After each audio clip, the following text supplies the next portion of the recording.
This is how to become disciplined, inspired by the speech of Jordan Peterson. If you're disciplined, it's like saying you're able to make sacrifices. So, in other words, you're not disciplined if you're doing something you want more than what you're currently doing. It means you lack discipline. Oh, that's not good behavior.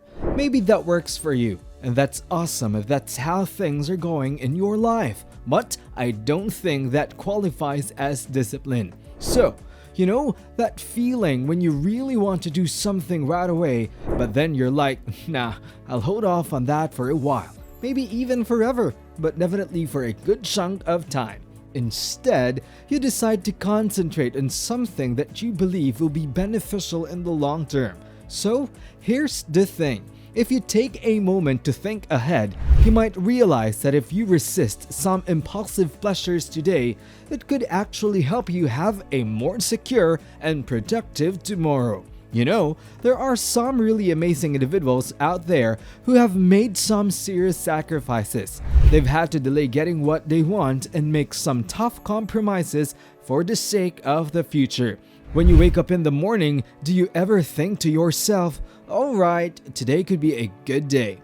I'm not sure if you know what a good day is right now, but maybe you've had a few that weren't too bad. So you might be thinking that you could have another one, but you don't know and you think it's okay. Do you ever find yourself asking questions? It's like a form of meditation, don't you think? What should I do today to make sure it's a good day? Don't forget to subscribe, hit the like button and the notification bell to stay updated on our daily videos. Your mind will definitely give you a signal. It will be like, hey, that bill is hiding under 5 pieces of paper on your desk, right? Maybe you should dig it out and pay for it. Oh, and if you're trying to avoid something that makes you anxious, your brain will quickly notice and start telling you that you need to complete a specific number of tasks today. It's like your brain is saying that if you do those tasks, you've fulfilled your responsibilities. If you just listen to yourself and actually do the tough things you keep telling yourself to do, you won't have to worry about figuring out some perfect future. Yeah. A good way to achieve the best outcome is by actually doing what you tell yourself to do in every moment. So maybe you could start by taking care of the things around you that are clearly not in a good state.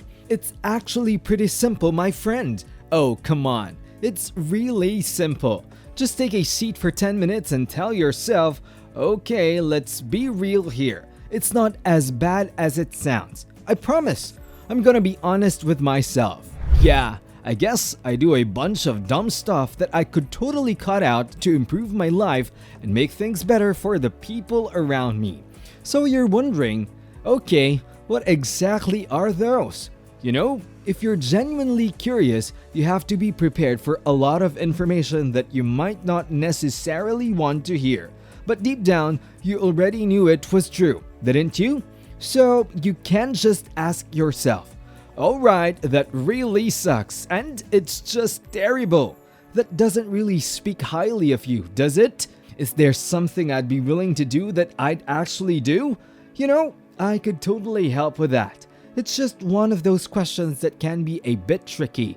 But once you figure out the answer, you feel obligated to do something about it. Don't you think? It's like when you're thinking, oh God, I have to go do that. And it's a time you really don't want to do it. I can tell you don't really feel like doing it. That's why you've been avoiding it. But now, it's right there in front of you. And it seems like this tiny, awful task that won't even bring you any recognition. You won't win any prizes for it. But you should still get it a try. I think that's a form of humility. And you just keep doing it. Oh, anyone can totally do that. And remember how we've already discussed how it's connected to all these terrible things. It's kind of like when you set limits for yourself, It's all about becoming a better person and setting boundaries on the things that can make you feel drained and fed up with life. Because, let's face it, failure has a way of doing that. Oh, so that's the story of the cane, Dude, It's like just keep making mistakes. Just imagine what could happen if you start thinking in a way that makes you feel angry, vengeful, or causes harm to those around you, or even if you just choose not to help them. It's essentially the same outcome. If you don't think that's going to happen, then you're not paying attention. Doesn't everyone agree with that? So now comes the challenging task of putting yourself back together. Having a sense of purpose in life can really make a difference, especially when we're faced with all the suffering and evil that exists in the world. Oh, it's actually worse than you might imagine. But don't worry, there's actually more you can do to fix it than you might realize. Did you know that our brains have systems that can make us feel good or bad? It's pretty fascinating how our neurological systems work. Yeah, they collaborate, but they're still separate processes. Oh, there's this interesting thing called the good emotion system. Actually, there are two of them. One of them tends to kick in when you finally get something you've been wanting. It's pretty cool. Hey, you know, when you're feeling hungry and then you grab something to eat, it's pretty awesome how that can make you feel so good, right? Oh, I totally get what you're saying. There's definitely an easy one, but I think there's another one that's even more complex and active in people. It's the one that lets you know you're making progress towards something important. And that's the one that makes people feel like they're truly engaged in their lives, moment by moment. Yeah, I totally get what you mean.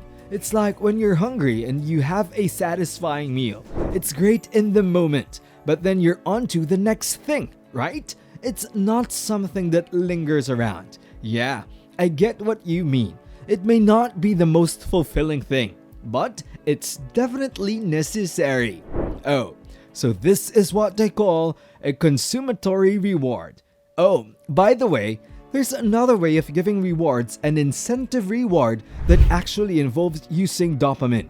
Oh, dopamine, the neurochemical that gets all fired up when people use drugs like opiates, cocaine, and amphetamines. It's crazy how some folks just can't resist abusing them. Yeah, it's interesting to think about how having a sense of purpose in life can actually play a role in preventing addiction. This applies to rats too, believe it or not. So, get this.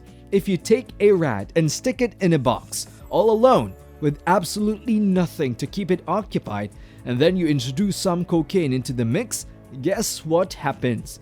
The rat becomes addicted. Can you believe it? He's gonna get so hooked on cocaine that all he'll wanna do is keep taking it. But if you put the rat back with other rats and let him do rat things, it's tough to make them rely on cocaine, you know? It's interesting how rats, just like people, can become addicted even without any particular reason. The more awesome the reward you get as you work towards a goal, the more crucial the goal becomes. So basically, if your goal is really important to you, there's a higher chance you'll get the exact reward you're looking for. Imagine this scenario. You're in the middle of a thrilling football game, and something unexpected happens. You break your finger. Normally, that would be incredibly painful and cause you to stop playing. But here's the interesting part. When you're in this heightened state of excitement, your body releases chemicals that make you feel amazing. It's like a reward system that kicks in, and it actually helps to alleviate the pain. So even though you've injured yourself, the rush of the game keeps you going and makes the pain fade into the background. Yeah, it's like a relief for both physical and mental pain. When you have something you want to achieve, it acts as a painkiller, easing some of the hardships in life. Oh, it's really great. It gets you all pumped up, gives you a boost of energy, helps you concentrate, improves your memory and attention span, and even helps soothe those pesky fears. That's it for today. Don't forget to give us a thumbs up below, subscribe, and hit that notification bell. We post videos every week, so stay notified. Thanks for tuning in. See you in the next video.